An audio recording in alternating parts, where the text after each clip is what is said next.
Good morning. My name is Jason Ishii, Vice Chairperson of the Authority. I would like to now call to order the July 2026 Kaka'ako Authority meeting of the Hawaii Community Development Authority. The time is now 9:30. Thank you, Vice Chair. In accordance with Section 92-3.7 Hawaii Revised Statutes, the Hawaii Community Development Authority is holding today's Kaka'ako board meeting virtually on Zoom. The Zoom link details were included on the meeting agenda. Therefore, members of the public are welcome to join us on Zoom and also at our physical meeting site, American Brewery Building, 547 Queen Street, second floor boardroom, Honolulu, Hawaii, 96813. The HCDA communications staff is hosting this meeting. Once this meeting begins, everyone will be muted for clearer audio. Board members, if you have any comments or questions, please unmute yourselves to speak. It is important that all individuals clearly state their name, pseudonym, or other identifier name each time prior to speaking. If you wish to provide oral testimony and you are attending virtually, please indicate so by clicking the raise hand button found on your Zoom screen. If you are attending in person, you will be called to the front of the room in the order that you signed up. Before you begin your testimony, we ask that you identify yourself and spell your name for the record. Your testimony must be related to an item on the agenda. All testimony will be limited to a maximum of 3 minutes. When time has elapsed, time will be called off, after which we have 30 seconds to conclude your testimony, and then your audio will be turned off. If you're attending in person, the presiding officer will call the next testifier. Keep in mind that this is an opportunity to share your thoughts with us. If you ask questions during your testimony, neither the board nor the staff is required to provide an answer. If the authority's connection for the remote meeting is lost, the meeting will be recessed until the connection is restored. If the connection cannot be restored within 30 minutes, the meeting will be terminated and the authority will continue the meeting at another notice date. Thank you. Vice Chair. Thank you. ACDA board members, please remain visible and audible during the meeting. Also, please acknowledge you are present by either saying here or present. Let the record reflect the following members are present. Chair Lidstone. Eo. Member Johnson. Here. Member Anderson. Here. Member Wicker. Here. Member Strikes. Here. Member Chino. Member Chino. Member Sakota. Yeah. Oh, everyone. Quorum, you have quorum. Great. For today's meeting, board members will have an opportunity to ask questions or provide comments after an agenda item has been presented. Individuals from the public who have requested to provide verbal public testimony on a specific agenda item are on standby and will be permitted to provide their testimony respectively. Item number 1, regular meeting minutes of June 3rd, 2026. Board members, are there any comments or corrections to these minutes? Seeing that there's none, the minutes are approved. Item number 2, update by HCDA staff on the property management transition from Mark Development Inc. to Paramount Properties for the Puna'akaha rental property located at 545 Queen Street, Honolulu, Hawaii, 96813, and further described on Oahu Tax Map Key number 21031-021. Mr. Garrett Sasaki, Chief Financial Officer, will now present the staff report. Thank you, Chair. Morning, members. The staff report's in tab 2 of your packet. It's relatively brief, so I'll just read it off. The last update was shared February 4th, 2026. Since that time, the limited partnership was dissolved effective yesterday. And with that was all of the agreements and contracts under that limited partnership, including the property management agreement. We were able, under the state, under HCDA, to procure a new property manager. So that company started on July 1 as an overlap period. Sorry, June 1 as an overlap period. And they're the property manager effective today. Some of the goals, so the financial goals for this month of July is to reconcile all of the tenant account balances to see that they're accurate. And occupancy goals, there was a big count of vacant units. We are targeting filling all of them by the end of October. So we'd like to share another update in November, hopefully with really good news. Thank you. Available for questions. I had a question. So Yes. was there communication done with the tenants and the owners, and how did that meetings go? Yes, so there was one meeting with the HCDA and the tenants to announce that there is gonna be a transition, but for the people living here, their rent will remain the same and the unit they reside in will be the same. And that was well received. There was another meeting with the property manager, HCDA, and the tenants to announce some of the protocols with the new property manager, and that also went well. Okay. Those were the two meetings.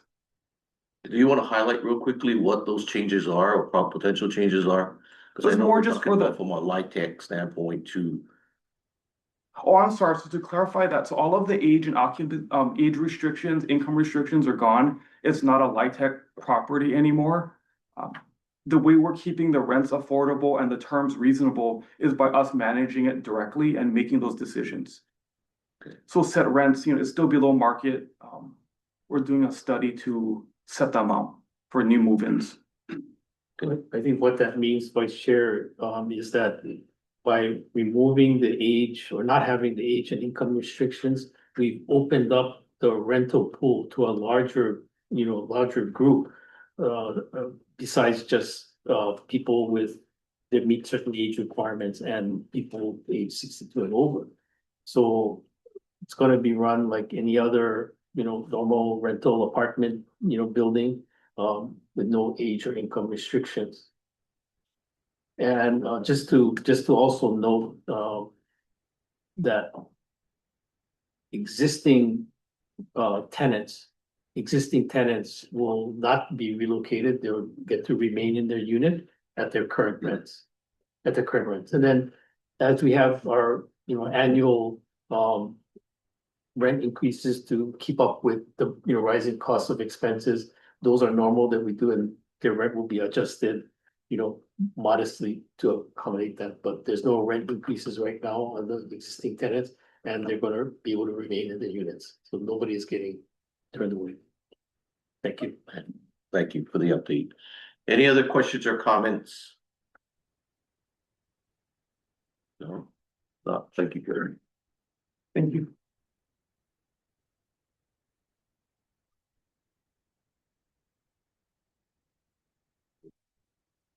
Is there any public testimony on this particular item? Anyone online or anyone present? No. Okay, thank you. Next item on the agenda, item number 4, monthly report and other status reports. Approved permit applications that did not require HRS 206E-5.6 public hearings. Executive Director Nakamoto now provide his monthly report. Thank you, Vice Chair. The Kaka'ako ED report, Executive Director report, is contained at tab 3 of your packet. I want to just highlight, in the interest of time, with respect to Ulana Ward Village and the reserve housing units there. In prior board action, the board authorized us to use consider several options for buyback. One of those options was the retention of a real estate broker. So we hired Hopewell Banker Realty to act as our agent to kind of facilitate, the selling and the buying back of units. Recently, we published an advertisement in the Honolulu Star Advertiser to solicit applications from qualified buyers for the reserve housing units that are up for buyback purchase. So what this does, Vice Chair, I think this option allows us to still retain these reserve housing units in our reserve housing program versus letting them go to market if we just waived it. It also allows us to do that without ourselves purchasing these units and then possibly having to hold them, for a period of time. So I think it accomplishes the same goals without having us expend funds and also possibly hold these units, but also gives current owners at Ulana the opportunities to buy back, sell the units, buy back. if they want to. So thank you, Chair, for that. Thank you. Members, are there any questions or comments? Not. There is some public testimony received for this agenda item. And there was one written, the testimony was posted to the HCDA website and distributed to board members. And I do see we have two individuals signed up for testimony. We will accept testimony on the following order: persons who signed up prior to the meeting date, persons present in the physical location, and persons online in the Zoom meeting. Speakers will be called up upon to testify in the order in which they have signed up. Public testimony will be limited to 3 minutes each. Since each authority member has or will be given a copy of any written testimony, we ask you to please refrain from providing your written testimony and instead summarize your comments in the time you have available. When you are called, please clearly identify yourself, state your name or other identifier name if desired, or any organization that you are representing.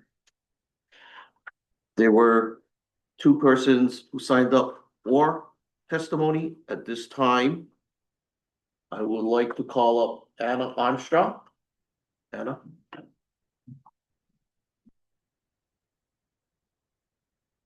Yes, please.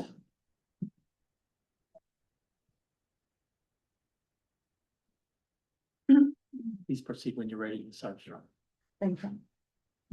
Good morning, Chair, board members, and Executive Director. My name is Anna Armstrong, and I'm resort housing homeowner at Tolana Wood Village. I purchased my home through HCDA Resort Housing Program because I believe in the mission to help local families achieve affordable, safe, and stable home ownership. That was the promise. The reality has been very different. Instead of creating memories in our first home, my family has spent nearly 8 months living with constant structure-borne vibration and low-frequency noise. Within just 12 days of moving into our home, we were forced to evacuate because we could not sleep. The Department of Health later investigated and issued a noise violation. Since the day we moved in, my children's bedroom has never been usable. Nearly 8 months later, my children still have never slept in the bedroom that was supposed to be theirs. Their furniture remains only partially set up because we kept believing the problem would finally be fixed. As a parent, it's heartbreaking to watch your children lose something as basic as having a safe, quiet bedroom in a home we worked so hard to buy. Every night I can physically feel the vibration traveling through the structure into my bed frame. It is not just something I hear, it's something I feel while I'm trying to sleep. What I cannot understand is this. How can this problem remain unresolved for nearly 8 months when no comprehensive investigation has ever been performed inside the affected unit? After DOH issued its violation, I contacted Howard Hughes, asking them to take responsibility. I asked to meet with them, present my evidence, and requested a comprehensive unit investigation. Instead, I was told that all communication had to go through the developer's attorney. Despite engineering reports, DOH records, vibration measurements, videos, warranty requests, mediation, HOA meetings, and countless emails, no comprehensive unit investigation has ever been conducted inside my home. Now the conversation has shifted to the resort housing buyback process.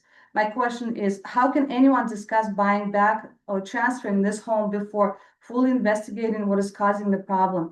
I believe the first step should be to determine the source of the vibration and whether it can be resolved. I entered HCDA Resort Housing Program believing it helped local families achieve affordable, safe, and stable home ownership, not leave those families carrying the financial, medical, and emotional burden of unresolved condition. Today, I respectfully ask the board to place my family's cause on agenda for the next HCDA board meeting for discussion and possible action. I also respectfully request that HCDA direct an independent, comprehensive investigation of the condition inside of my unit to determine the source, extent, and appropriate resolution of structure-borne vibration affecting my home. My family has waited nearly 8 months for someone to fully investigate what is happening inside of our home. I am simply asking that this finally be done. Thank you. Thank you, Ms. Armstrong. I just made a little, graphics, you know, just kind of like. Thank you. And I really appreciate David for coming tonight, today. I only have 6 copies, but this is just a. Members, questions or comments?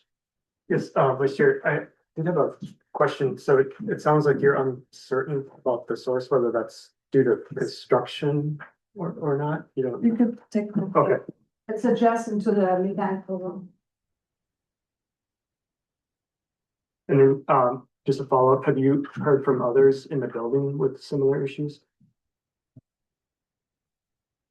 I believe Todd Adams will tell you more about this, but we have 700 units. So.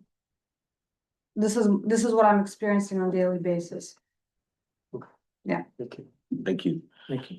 Members, any other questions or comments? If not, thank you, Ms. Armstrong. Thank you. This time I want to call up Mr. Todd Adams. Morning, everyone. Morning. Todd Adams.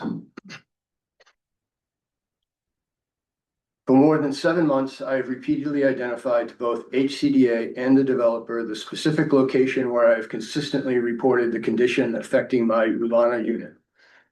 The outward-facing curtain walls of both the living room and bedroom. I have also repeatedly asked both HCDA and the developer that any meaningful professional evaluation be directed toward those reported locations under representative operating conditions in order to determine whether the condition I have consistently reported is present. Last month, I appeared before this board and asked several questions regarding HCDA's oversight role and review process. Those questions remain unanswered. Those questions were subsequently forwarded by HCA to the Developers Council, David Major. Mr. Major later contacted me to discuss the matter. 12 days later, we spoke by telephone, and just 2 days ago, he provided his written response. In that written response, Mr. Major indicated that the developer would require what they considered evidence demonstrating the condition I've been reporting.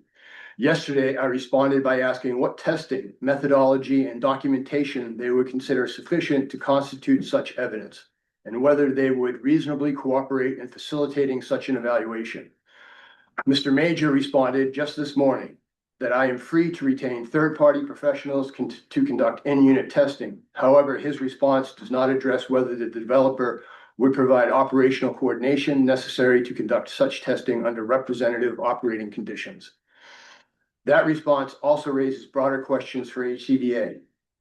If independent professional testing is now the expected path forward, what methodology and evidence would HCDA consider sufficient? Who is expected to provide the operational coordination necessary for representative testing? And does HCDA believe that a reserved housing purchaser should be expected to design, fund, coordinate, and substantiate such an engineering evaluation in order to determine whether an approved building system is performing consistently with the assumption underlying the project's approval? I also have the following questions for HCDA. Is HCDA aware of, or does it have access to, the testing methodology, operating conditions, locations evaluated, and other information underlying the developer's conclusions? If so, how does HCDA determine whether the developer's testing methodology and resulting conclusions are sufficient if the specific reported location has never actually been evaluated? And if a meaningful independent professional evaluation is now the path forward, does HCDA have the authority and willingness to facilitate or request the reasonable access and operational coordination necessary to ensure that the reported condition is professionally evaluated at the reported location? Thank you. Thank you. Members, are there any questions or comments? Seeing none, thank you. Okay, thank you all. Thank you, President. Is there any other public testimony, either online or in person? Oh. Oh, yes, please. I didn't see the link. Sorry.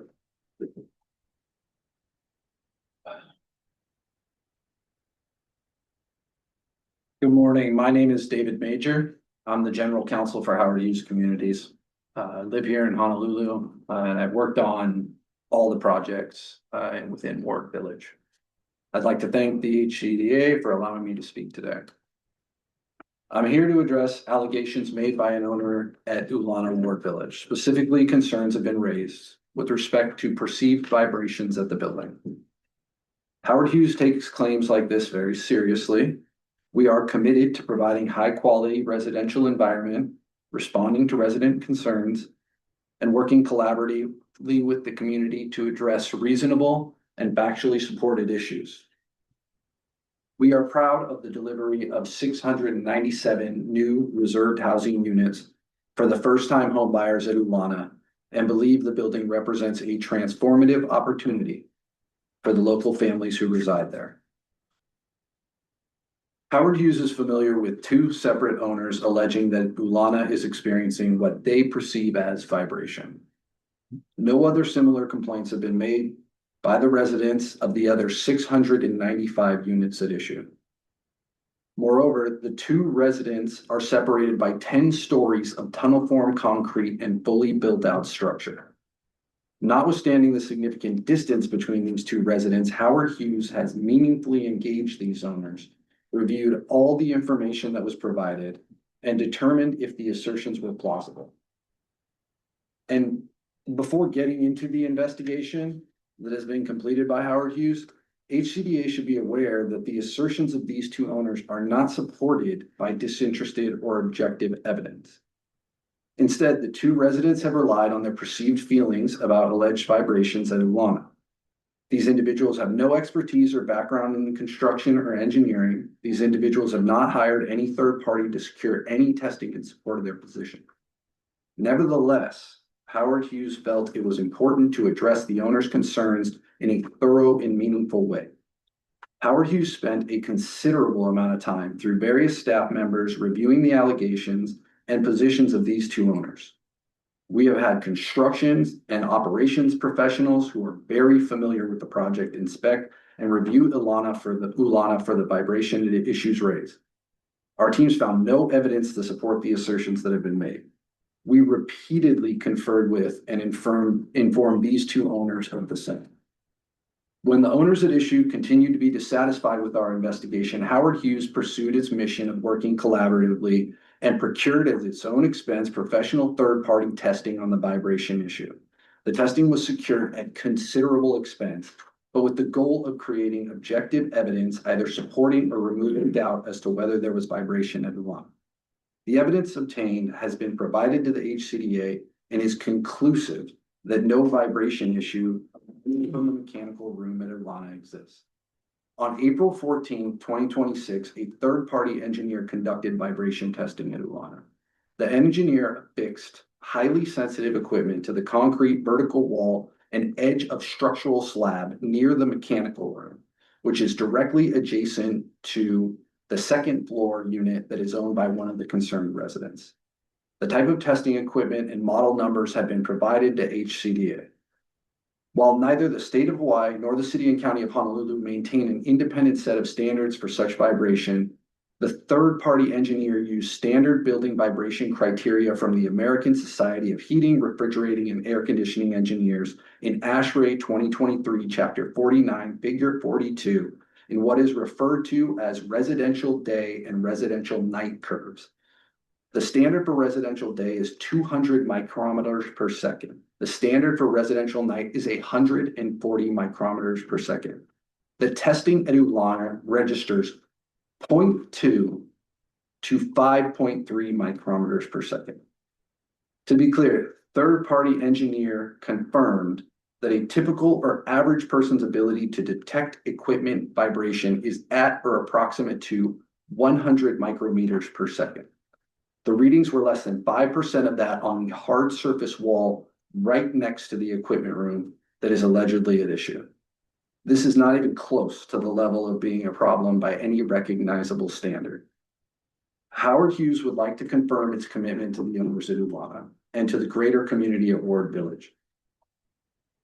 We take owner concerns very seriously, and we know that it is important to engage these types of issues in a meaningful way. In this instance, however, our investigation and the objective evidence simply does not support the allegations of these two owners. And I want to say this very clearly.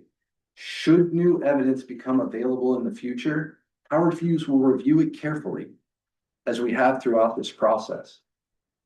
Thank you for the opportunity to update the board on this matter. We look forward to continuing to work with the HCDA and its staff. I'm happy to answer any questions. Thank you. Is there any questions or comments, board? Vice Chair, there's no question from a board member. I have a question for Mr. Major. Sure. So, Mr. Major, thank you for coming out today to present the information. I have a question. So, in the early part of this year, we sent a letter to Doug Johnstone informing them of these concerns by residents in Mulana. Are you aware of that letter? Yes, sir. And then on February 5th, we received a response from Mr. Johnstone. Are you aware of that letter? Yes, I am. In Mr. Johnstone's letter, there was a reference, and I want to draw your attention to that, to an investigation or a look into this by the Department of Health, the noise branch. Can you kind of explain to the board and everyone what the Department of Health did and what they found? If you can do that, thank you. Yes, the Department of Health received a phone call from one of the owners, who's, the concerned owners that we're talking about today. And the issue was about noise. And so the Department of Health did an investigation of the equipment room. They took noise readings at the equipment room, and the noise readings were 1 to 4 decibels over what is the residential nighttime standard. They were well within the daytime standard. In order to allow us, because we had just opened a building, it was a new building, and we were making adjustments, to allow us to address the noise that was above the nighttime level, they gave us a window in order to adjust the equipment, and we did things like further insulate the room and things of that nature. So we did those improvements, we adjusted the equipment.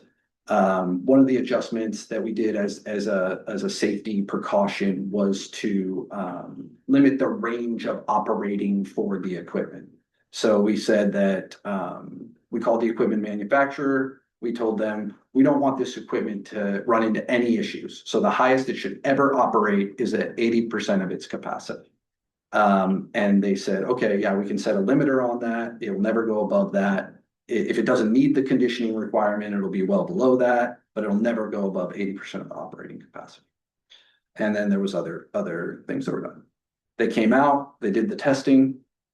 The DOH, the testing was within both the day and the nighttime limits.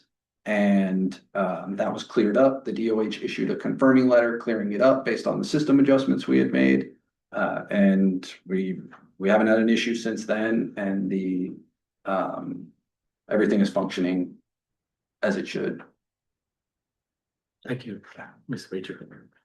Is the operating, one more follow-up question, Chair, Vice Chair. Is the operating level at 80%, is that something that's monitored by the building or building maintenance to make sure it's always operating at that level? Yes. Because I'm assuming if it operates at a higher level, it could create additional noise exceedances. I mean, I don't want to get into the details. Yeah. It's not necessarily true that if it operates at the higher level, it would create more noise, but this equipment was set to be limited. So I don't want the HCDA to think of it like a knob somebody could go turn up or down. The equipment will not operate above the capacity, and that's set from the mainland firm that supplies the equipment. Actually, Dorban Lays came up with that program, and I think they're referenced in the conclusion letter, but it's actually, you would need a mainland person to fly out here. So you can't turn it up. It doesn't work that way. It's kind of the best I can do for it. Thank you, Mr. Major. Yeah. Thank you, Vice Chair. Thank you. Any other questions or comments, board? No, Anyone else ask questions or? I'll call you back up. Thank you very much. Okay. You will, we show up. Why don't I call our next testifier, Michelle Oppetek? Michelle?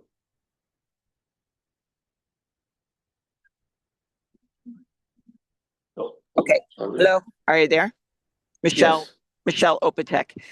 I don't have the exact same issue. I don't live in a Howard Hughes building, but Howard Hughes is digging up the Queen and Waimanu Street, and I've complained numerous times in different areas, including area representative Senator Moriwaki's office, town hall meetings, neighborhood board meetings regarding the metal plates. I've actually been in contact with Hawaiian dredging, but there's no real monitoring when it comes to noise, is what I've seen. I do not live in a Howard Hughes building. I live next to the construction that Howard Hughes does during the day, during the time that they're allotted. But once they leave, the construction guys do not put the plates down properly, and the noise resonates between several buildings in this area that are not Howard Hughes buildings. So I've been told by Department of Health it's an HCDA issue. I am very frustrated because it's not being addressed. It's not being monitored by an outside source, which I would believe would be the Department of Health. So I hear what the gentleman and the woman are saying. It's very hard to deal with a noise, especially something that goes on and on and on and on. I hope that this can be worked out for them and for the area that I live in, which is excessive noise due to the construction, which is going to go on for years. So thank you. Thank you. Vice Chair, make a comment. Michelle, I know that we've had some email conversations about this construction noise near Kolawala Park. I think I did reach out to Howard Hughes to get some status on this, and I did send you an email response as a result of information that I had received from Howard Hughes. If you want, I can reach out to Howard Hughes again and give you an update. I think what I recall telling you was that as a result of your initial complaints, some of the machinery, there were the Hawaiian dredging, the companies had installed some sound dampening, on the machines. But the steel plates, they were making sure those were secured. And then the final thing I recall telling you is that the work is going to move on from that location and move on to another location. Not to say that that solves everything, but the work is going to move on, at some point to another location. This is all part of electrical improvements that are being made to support housing, in the district, including some affordable housing down on the other side of Board Avenue. So it is important work, and I will, based on your comments today, I will reach out to Howard Hughes again, get a further update, and then send you an email. Is that okay, Ms. Opatek? Thank you. Yes. Thank you, Vice Chair. Thank you.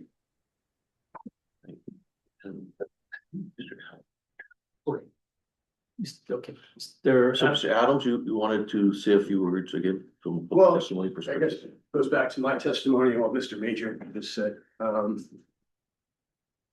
I mean, I don't want to go through point by point or anything. I guess in general, it has to do with the testing and the location. I live on the 11th floor. Testing was done on, from what I gather, the 2nd floor. Testing was done on interior foundational structural walls. That has never been my observation or the thing that I wanted to discuss. I've asked about the window area facing outward of my apartment, my unit. It's called, what I've learned is it's called a curtain wall. So I refer to it as a curtain wall in all my reports and documents. So I've never had any discussion or complaint about the walls that run along the sides of my apartment or in the back of my apartment. That is not of concern to me. That's not where the issue is with me.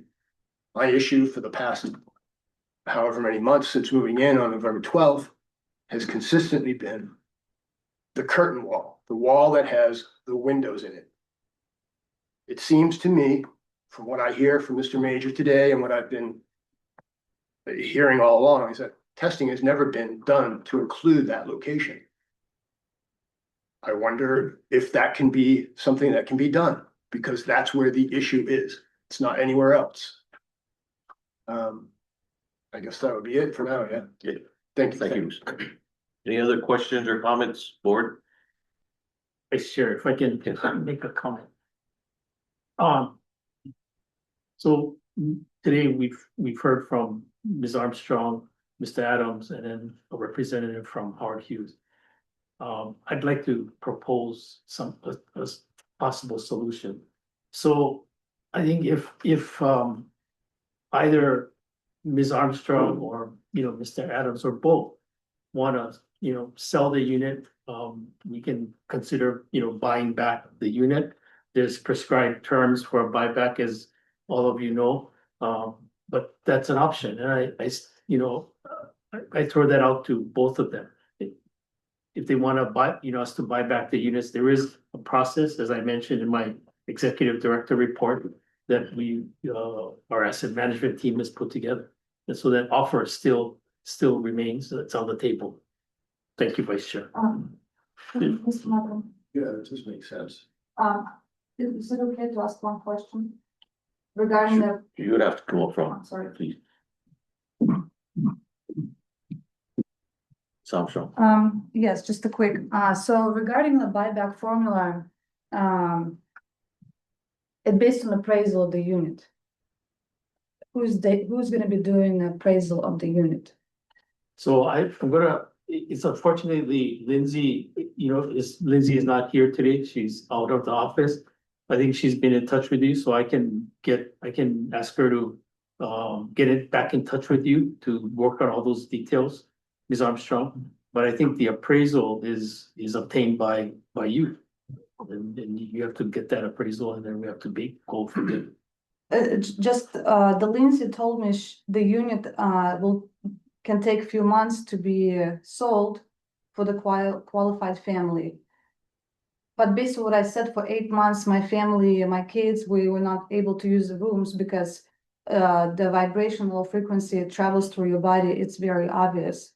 And I do have reports from a very well inspected engineer in the city too. So I have to disclose these conditions. So what is the chance that any family in Honolulu will actually put their kids into these rooms? So, Ms. Armstrong, I don't think I can answer that question. Okay. But I know that, but let me continue. I believe your unit is a 3-bedroom unit. It is. A 3-bedroom unit in Ulana, I think, is one of the more coveted units in that building. I think a 3-bedroom unit would be attractive to a lot of qualified buyers. During any kind of purchase process for real estate, buyers go through a due diligence period typically, whereby they would review your property disclosures. They would also have the opportunity to look at documents, assume some of the reports that were done. And I think a buyer would then make their own determination as to whether including an inspection, and make their own determination if the unit is something that they want to buy, despite the perceived problems that you state. So let's put it on a prospective buyer to decide whether or not they want to buy or not buy the unit, or whether they believe that the perceived issues that you raised are enough to say, well, we're not going to buy it. So that's my answer. And will HCDA will be considering buying back the unit yourself?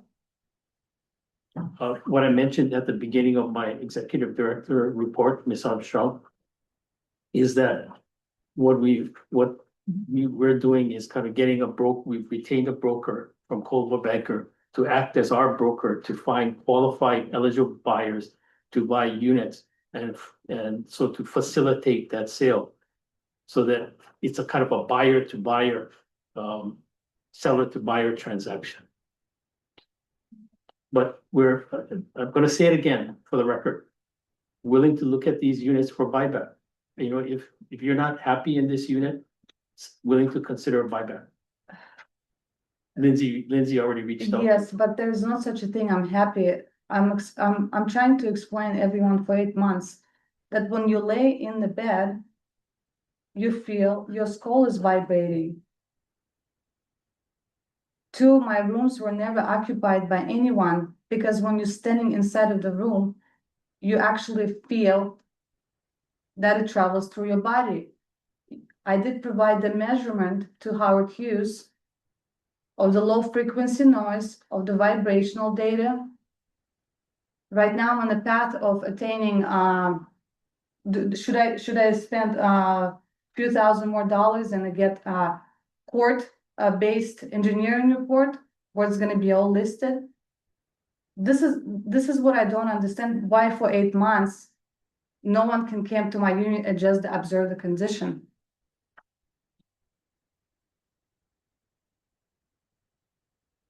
Thank you so much. Thank you. Thank you. Can I ask again, or is it, I don't know, on procedure? Yeah, you know, yeah, we need to move on, but yeah, one last time, I don't want this to turn to go back and Well, forth. yeah, no, I So- appreciate it.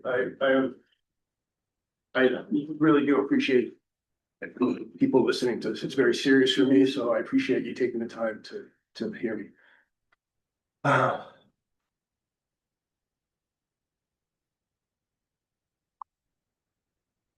I spent years working and saving so that I work locally, work as a handy van driver. Not that that matters about anything, I should tell me about myself.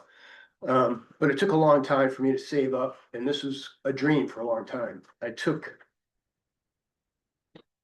gave me a lot of pleasure to participate in the HCDA process of reserve housing, thinking that I was going to get a meaningful home to live in during this period of my life. I still think it's a beautiful place to live. Ulana is a nice place. There's just this condition that needs to be dealt with, whether it's sold or not sold. I'm telling you, this condition exists. I'm not making it up. It's not sensitivity, as some might try to characterize it or whatever. It's not, it has nothing to do with it. It's a real thing. I'm not an engineer. Like I said, I'm a handy van driver, but I'm a real person. I'm a resident of Hawaii. I participated in this process thinking I was being looked out for. I'm still hoping that will be the case. The testing needs to be done at the location where the problem has been observed, not someplace 11 floors away at some solid structural wall. And I still, that's not the problem. The problem is the window walls. I've said it, I don't know how many times I have to say it, but it seems like, in the discussion I had with Mr. Major, I had to repeat myself over and over. The curtain walls. Well, we're wearing the curtain walls. What do you mean curtain wall?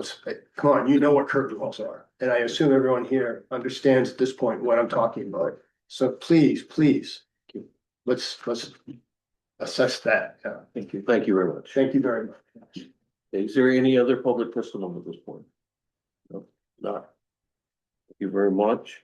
Members, questions or comments? This is our last agenda item on our agenda. Well, thank you for those who have joined us on Zoom or in person. This concludes our business for today. The meeting is now adjourned and the time is 10:14. Thank you. Thank you, board. Mahalo. Thank you. Thank you.